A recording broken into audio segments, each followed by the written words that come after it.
Good afternoon, everybody, and welcome to our CV and caffeine. So we do these in the morning-ish, so 11 Eastern. You are at 8 o'clock on the Pacific Coast. We hope you have your favorite caffeinated beverage because you're about to have a great conversation with these three fantastic Leverage Series instructors. So we're going to hear a little bit about them, and then we're going to dig into our topic, which is the personal report versus the job fit report. And you might be wondering, what in the heck is the personal report versus job fit report? We're going to dig all into it. So let's introduce our guest today. Karina, let's just go ahead and start with you. Tell everybody just a little bit about you and how long you've been a Leverage Series instructor. Sure. Good morning, everybody. Karina Loken here from Houston, Texas. We have our Loken Group team, and I'm also the proud OP of our Market Center, KW Platinum. And I've been teaching the Leverage Series actually since Career Visioning came out in, 2016. It's been a fun ride, I'll tell you what. All right. So Tony, how about you? Yeah, my name's Tony Brodie. I'm based out of Dallas, on the road a lot. I'm regional OP for Northern California, Hawaii region, and the Maryland, DC. And same thing like Karina, I've been a Leverage instructor since day one. Before that, the Recruit Select process. So I love it, passionate about it, and excited to be here. All right. Last but not least. Good morning. My name is David Brosseau. I'm in St. Louis, Missouri. I am the regional director for the Greater Heartland, and I'm an operating partner of two market centers here in St. Louis. All right. And I've been teaching since 18-ish. All right. So we got some good time under our belts here with the Leverage Series for sure. So for those of you that don't know me, my name is Liz Landry. I'm your KW Talent Community Leader and MAPS coach. And we're going to dig into it for the next 30 minutes. Now, our topic today is the difference between the personal report and the job fit report. And Tony, I wanted to start with you on there of what is the personal report and what is the job fit report? Like, what are these terms we're using in relation to the KPA in general, right? Like, what are these things? Yeah, I think it's real important to get clarity on the difference and when to use it. So the job fit report is a 50-minute assessment. And you want to use this when you currently have a team, looking to build a team. From an agent perspective, market center leadership or regional leadership, when you're looking to hire, build your staff, because it's important to identify, one is what is the behavioral likelihood they're going to succeed and or enjoy the role.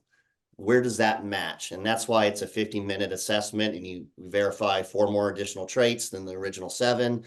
So anytime you're looking to hire for your business, any role, and then the personal report is really for attracting and consulting your own agents and attracting agents to Keller Williams.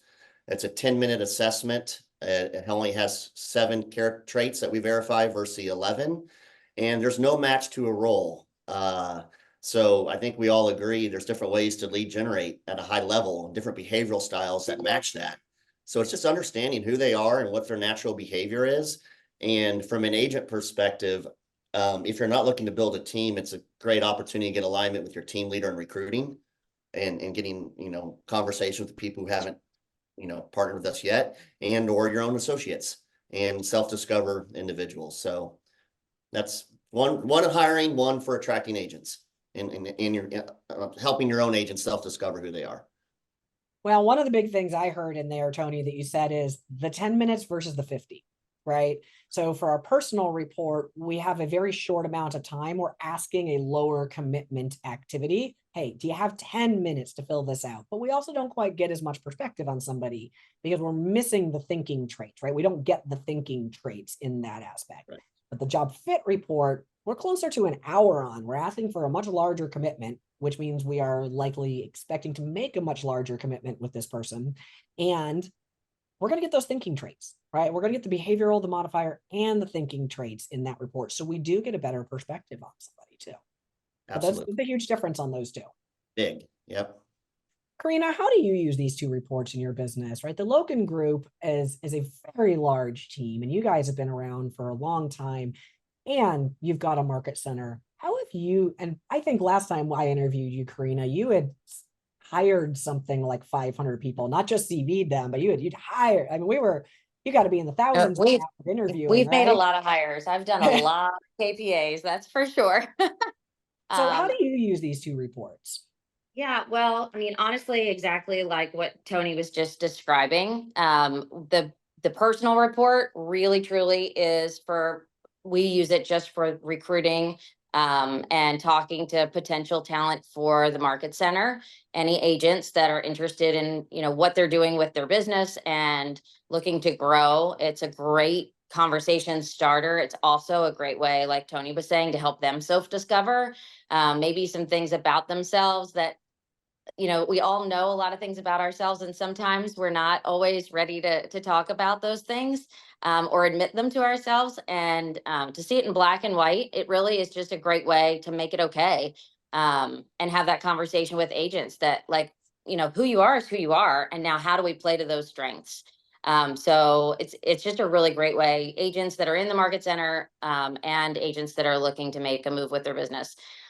We predominantly use for the team, we've actually not predominantly, we only have used the job fit report. And I always have everybody circle the word job if you're sitting there with those two reports and kind of confused or get yourself backwards. When you're hiring somebody for a job, that's the job fit report. It certainly is much lengthier, and it is a big commitment to have somebody sit down for those 50 minutes and take it. So it does certainly say right off the bat, if this person is genuinely interested and willing to put some skin in the game and commit, about an hour just for that piece of it. For us with our team, we like to have all the department leaders have an opportunity to meet with this person. So we do break up a couple of the sections to have different people meet with different talent candidates as they get further through the process. That's worked out really well for us. And particularly that motivation piece towards the, part 4, as we're going through that step. That's a really big way for their future leader, whoever's going to be their coach internally in our organization. We try to have that person be the person that does the motivation interview, because it really does set them up for a great coaching relationship and understanding what's going to really motivate this person, what their goals are. It really gets things started quickly. And then we use that same step if we have somebody internally that's wanting to maybe switch to a different role, or we actually now are experiencing quite a few team members that are wanting to come back. They wanted to go try something else, or had some family commitments, or had babies, or just all sorts of fun things in life. And we have had multiple people wanting to come back and to the team, and so we're using that motivation step to go back in, just like you would if they'd been with you for 3 to 5 years, to refresh and just make sure that you're on track and everybody's values still align and goals are really clear. Well, it's so crucial when we look at the difference of, right, it's not just the upfront commitment of time, but the amount of information and what you gain to go through the process with the job fit report. Like, David, you said something earlier, which I'm not going to give away. I'm going to let you use your line on it. But right, one is a commitment, right? One is I intend, like, I'm looking to hire somebody in my business. Oh, I guess it was a caffeine break. I just saw it. Sorry. I'm looking for the commitment of, I want to hire somebody into my business, versus maybe I'm just building my pipeline and my funnel or my profit share tree, right? Interviewed Aaron Kaufman the other day, who's recruited thousands of agents into Keller Williams. And it's like, he's not going to go through the job fit report with everybody, right? Like, those people, they're going to go to the market center, and that's going to be a personal report aspect. So David, what is your take on the job fit versus the personal report, and where have you used those in your career and really leaned into the difference in the two of them? Yeah, I mean, I think they're both very valuable to begin with. I joke when I teach that the personal report is more for a dating tool, and the job fit report is more if we want to get married kind of thing. You get a lot more information. But realistically, I think the value of either or is in our ability as the leader conducting the conversation, leading the conversation. It's really in our ability to listen and hear what we're getting out of our conversation. The report helps us lead the conversation, but I think there's a lot more value in what you get out of the candidate or the recruit or the agent or whoever you're talking with, and the report becomes a conversation tool. The value of it is in what the conversation is, more so than the data we get out of the report. I think that for me, that's I promote, when I teach, I promote like the true key of using either or is to developing the ability to listen to people and making sure you're hearing the things you're looking to hear that matches what you want to build. And if you do this at a high level, then I think you'll find a lot of value into the report. If you're using it as a report and just reading through it, then you're going to feel like you're checking boxes, and then you're going to tell your OP or your TL or your RD, like, this doesn't work, and so on and so forth. Mm-hmm. Yeah, I love that, David. I agree. It's the conversation, it's the relationship. It helps you discover where to go deeper in the rest of the process. What do you know? What do you don't know? What are we missing potentially throughout CV, the rest of CV?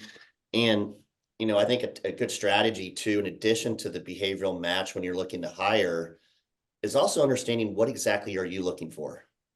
Like, so if I'm going through a candidate to build on my team, like for instance, I think all three of us in most cases are hiring empire builders in a lot of cases.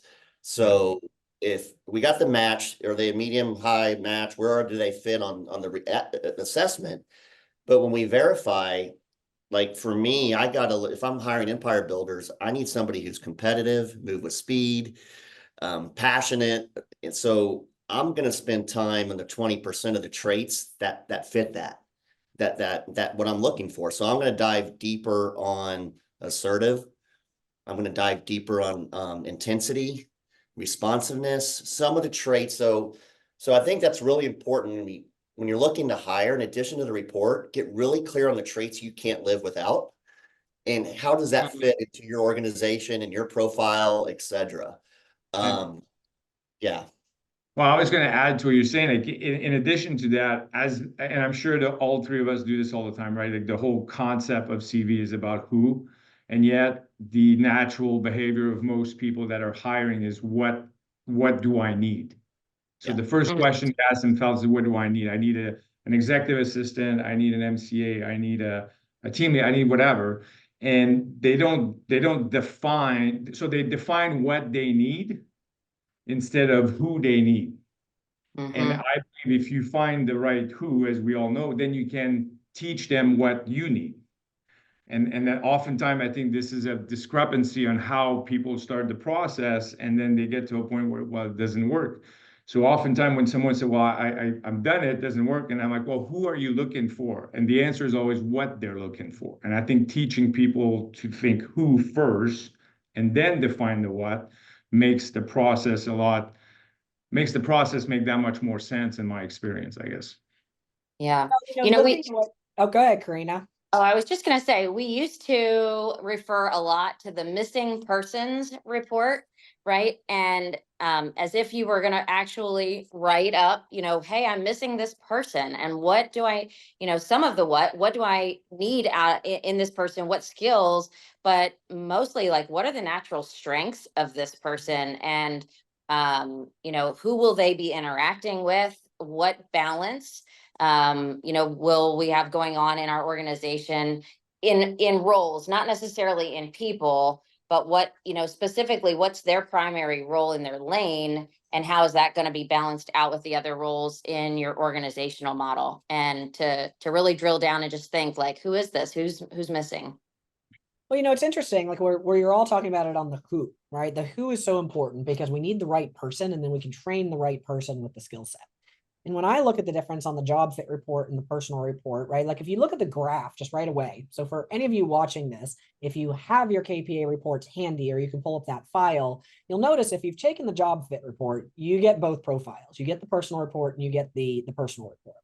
You get the personal report and you get the job fit report. If you've only taken the personal, you only obviously get the personal report.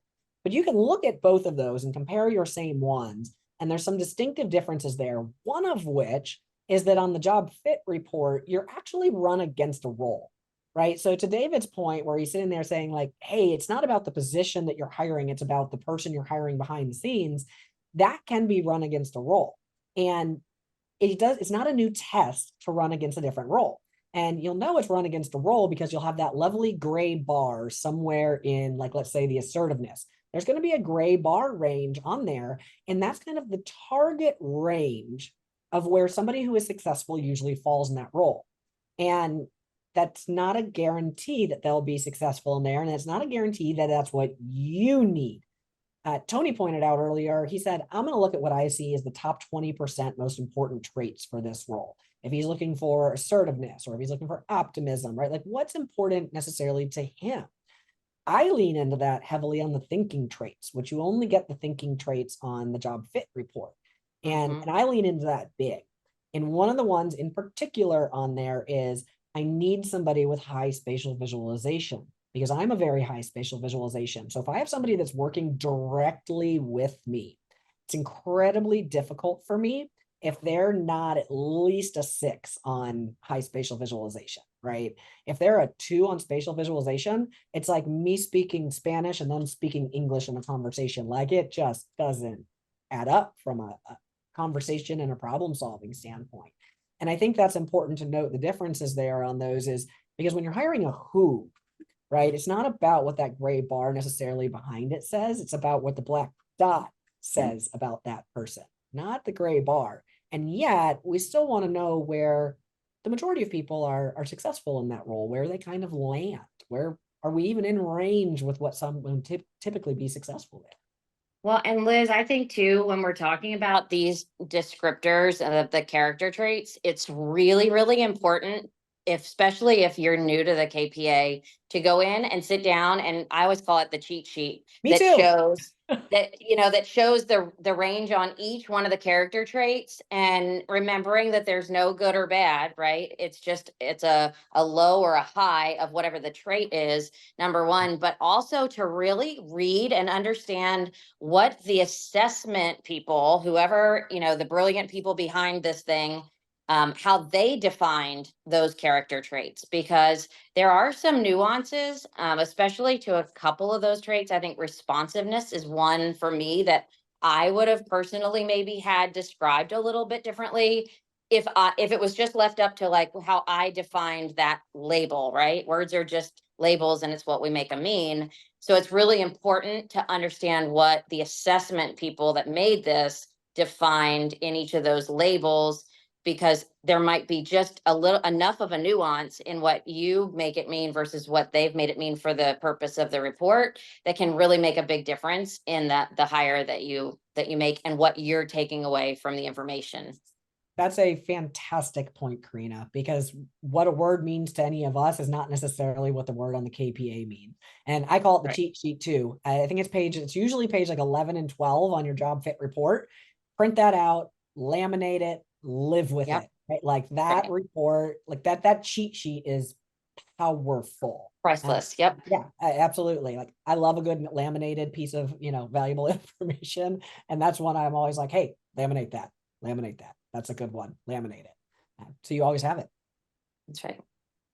David, I see you're not into my laminator example. I love laminating. Yeah, I've been gifted with very little creativity, so I have one pagers that are laminated all over the place. See, I'm all for cheat sheets. Like laminated cheat sheets are amazing. You can spill your coffee on it. On this, what I'm hearing when Karina said, she's dead on. Be neutral. Stay in the moment. This isn't where mistakes get made on hiring is you go into relationship before the conversation. And then you're going to want to try to find a fit where they're not a fit, and you're doing a disservice for everybody. So I think a big thing where I see mistakes made, including myself in the past and still make mistakes, is you before you get into the process, you have a relationship with the individual instead of committing to marry the process, not the recruit. When you commit to the model and the process, this will naturally come together. When you skip it or you find yourself recruiting or selling or attracted to this person and not committed to the process, everybody's going to lose eventually. Yes. Because you talk yourself into a decision that might not be the best fit. So I just want to reiterate what Karina's saying of like that the millions of dollars of research and all this has been done for a reason. The words are there for a reason. And we all have that entrepreneurial go fast spirit. A lot of us, you just got to slow down and marry the process and good things will happen either way, whether it's a fit or not. And I would add, you're 100% right. And then I would also add that it's about determining if they're a fit for the role, not so much if they're a fit for or with us. Yeah. Right? There's certain roles sometimes that may not be like the one that's right next to us, but that we're still involved. I always say, like, the job needs to get done. We don't need to be best friends. If we become best friends, that's awesome. But this conversation is about how do you fit for the role. And I think sometimes, to your point, Tony, people get, well, I don't know if we can click. I'm like, well, but that's not the most important part. They need to click with the role they're being hired to do, right? I can't ask your quarterback to be your kicker. That's probably not going to work, right? But you may get along, but it's not going to work. I know you guys do that in Dallas, maybe, Tony. But, there it is. There's the sports dig. And we do. You're right. That's fair.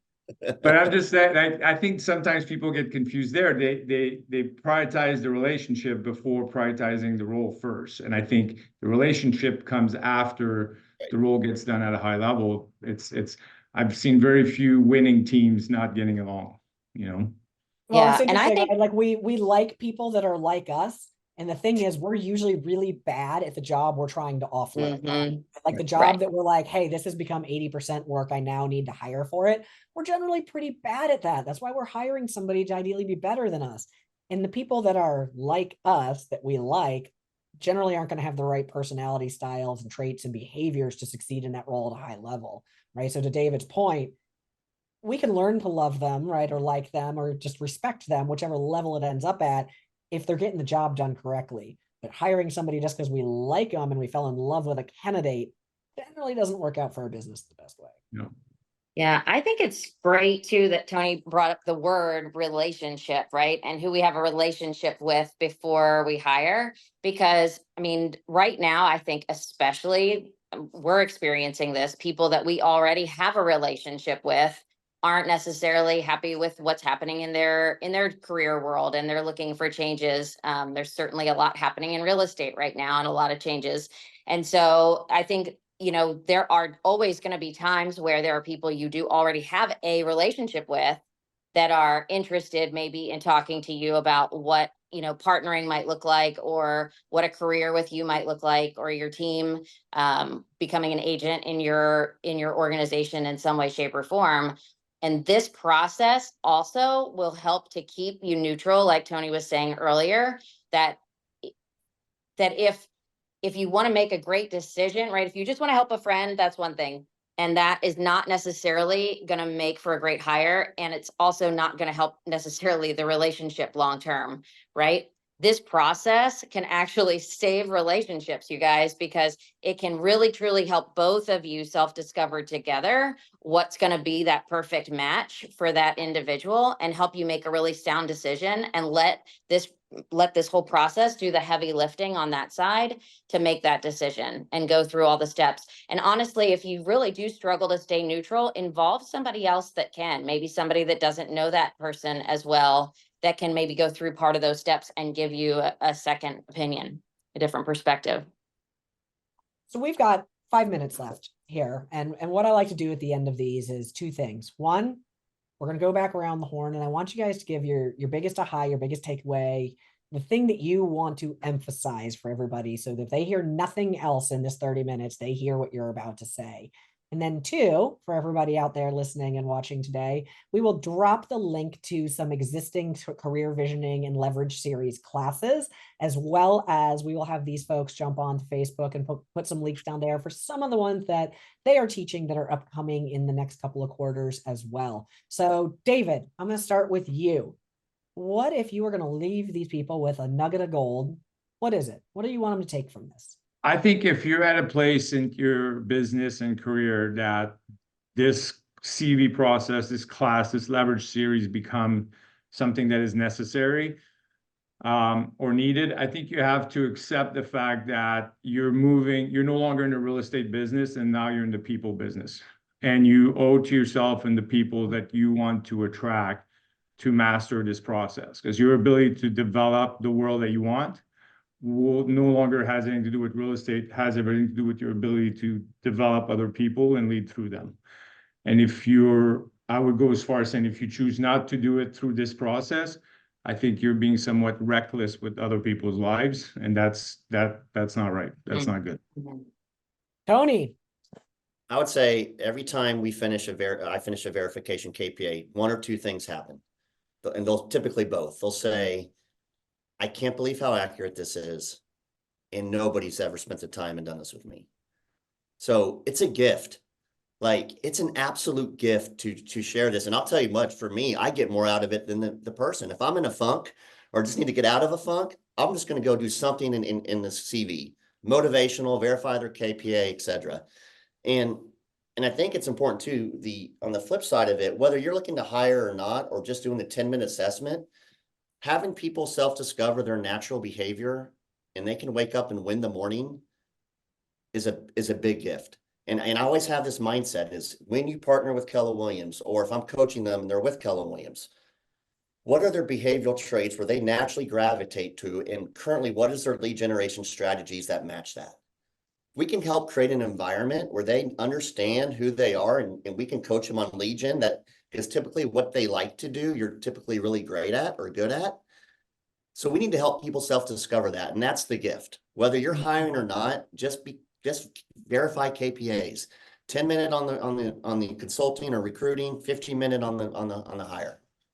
And if you can read, you can do a great KPA. That's the other thing. I think that's an important factor to point out there, right? Like the KPA literally walks you through step by step, ask this next. It is a guide. You don't have to get entrepreneurial on this. There is a process. Tells you exactly Karina, last but not least. Yeah, actually, well, first and foremost, I think we all learned some dating tips from David, right? Yeah. That if we can use these with folks that we're in any kind of a relationship with. And that, honestly, you guys, it includes your family members and your team members and everybody. It's a great way to understand people, and it's a great way for people to understand themselves. And, I honestly was also thinking, like, what a gift this is for people. People really, truly, they want to know if they can trust you, but they also really want to know that you care about them. And you can't help but recognize that you're being helped when you go through one of these KPA reports with somebody, that it helps people, number one, validate who they are as people, and just really strengthen their confidence and their ability to go out and contribute in big ways in the world.